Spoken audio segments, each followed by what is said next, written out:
Hello दोस्तों, मैं पृथ्वी और आप सुन रहे हैं एक कहानी मेरी जुबानी। दोस्तों, कहते हैं कि माँ से बढ़कर इस धरती पे कोई नहीं होता है। माँ की ममता, माँ का प्यार, माँ का दुलार, शायद इसकी बराबरी इस धरती पे कोई नहीं कर सकता। ऐसा क्यों है, हम एक छोटी सी कहानी के माध्यम से जानेंगे। ये सच है, माँ इस धरती पे साक्षात देवी का रूप होती है। ये मैं नहीं कह रहा, ये सदियों से चलते आ रहा है। माँ की महिमा, माँ की ममता का बखान तो हमारे वेद पुराणों ने किया है। हमारे वेद पुराण, हमारे ग्रंथ, हमारे मुनि, हमारे ऋषि, बहुत सारे साधु महात्मा हैं जो हमारे इस चीज को मानते हैं कि माँ के ममता, माँ के प्यार से बढ़कर शायद ही इस धरती पे कोई हो।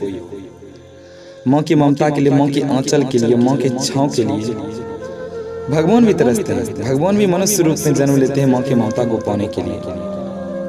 तो बस एक छोटी सी कहानी है, इसी पे आधारित है। चलिए हम सुनते हैं अपने शब्दों में, बहुत मजा आने वाला है दोस्तों। तो चलिए शुरू करते हैं। एक बार एक बेटे के जन्मदिन पर रात के तकरीबन 1:30 बजे फोन आता है।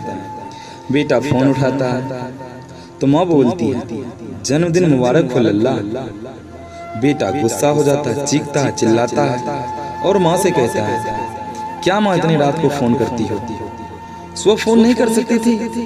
इतनी रात को नींद खराब कर दी। और यह कहकर बेटा फोन रख देता है और चुपचाप सो जाता है। थोड़ी देर बाद पिता का फोन आता है। बेटा पिता पर गुस्सा नहीं करता, बल्कि कहता है, क्या बात है पिताजी, सुबह फोन करते इतनी रात में क्या जरूरत थी? फिर पिता ने कहा, मैंने तुम्हें इसलिए फोन नहीं किया है कि तुम्हारी माँ पागल है जो तुम्हें इतनी रात को फोन किया। वो तो आज से 25 वर्ष पहले ही पागल हो गई थी, जब उसे डॉक्टर ने ऑपरेशन करने के लिए कहा और उसने मना कर दिया था। बेटे, तुम्हारे जन्म के समय वो मरने के लिए तैयार हो गई, लेकिन ऑपरेशन करवाने के लिए बिल्कुल तैयार नहीं हुई। रात के 1:30 बजे तुम्हारा जन्म हुआ था और शाम के 6 बजे से रात्रि के 1:30 बजे तक वो प्रसव पीड़ा से परेशान थी। रोती रही, चिल्लाती रही, लेकिन वो ऑपरेशन नहीं करवाई। लेकिन तुम्हारे जन्म होते ही वो सारी पीड़ा भूल गई। तुम्हारे आने की खुशी में उसकी खुशी का कोई ठिकाना नहीं रहा। तुम्हारे जन्म से पहले डॉक्टर ने दस्तखत करवाए थे, अगर कुछ हो जाए तो हम इसके जिम्मेदार नहीं होंगे।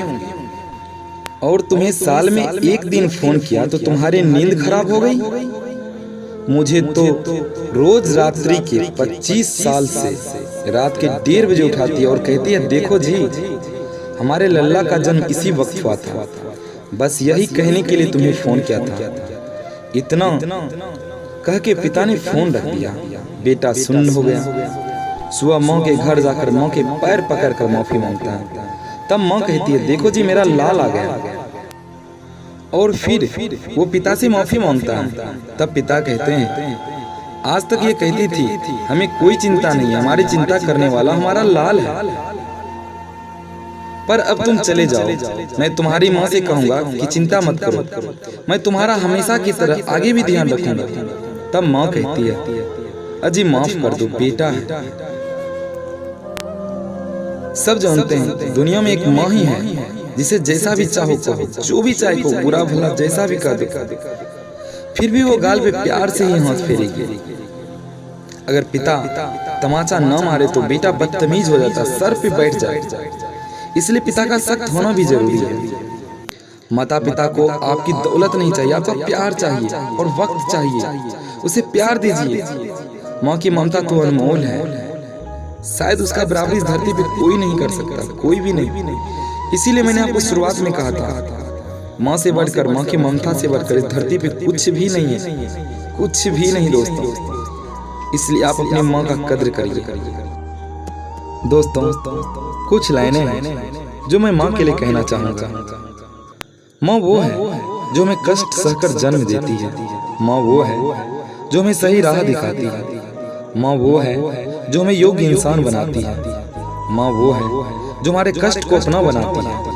माँ वो है जो सुख दुख में हमारे साथी कहलाती है। माँ वो है जो हमें हर डांट से बचाती है। माँ वो है जो हमारे सुख के लिए अपने सुख का त्याग कर जाती है। माँ वो है जो बिना कहे हमारी सारी बातें समझ जाती है।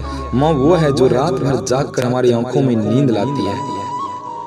माँ के बारे में और क्या कहूँ दोस्तों, बस मेरी आंखें भर आती है। Love you mom, love you.